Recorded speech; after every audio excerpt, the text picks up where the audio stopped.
All right, the Charlotte Hornets coming back home to the East Coast with a win, but also a new player on the roster after making a trade. So Charlotte Sports Live's Gabe McDonald joining us now. Gabe, so what can fans expect when they see newly acquired for Josh Okogie on the floor? They can really expect to see a player that is hungry, but also a player that has really grown so far this season. And he's shown significant growth over the course of this year in the midst of his 7th year in the league. And he's now set up to suit up for his 3rd different franchise in that span. Even though the Hornets are getting healthier after the injury bug bit hard earlier in the year, he'll be able to provide some much needed depth on the bench. So let's first revisit how he got to Charlotte. Yesterday, the Hornets announced that they're trading center Nick Richards and a 2nd-round pick in this year's draft to Phoenix. In return, Charlotte is getting 3 2nd-round picks in addition to Okogie. Now, the 2018 first-round pick out of Georgia Tech, currently averaging career highs in both field goal and three-point percentage so far this season, 2 areas where the Hornets have struggled, so it should be a big boost there. Hornets Executive VP of Basketball Ops Jeff Peterson is looking forward to seeing him fit in with the roster here in the QC.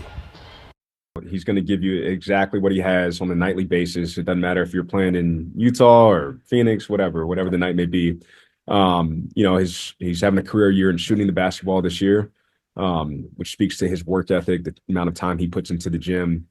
He's physical. He's a great defender. So we're just excited to get him into the organization and get to know him better.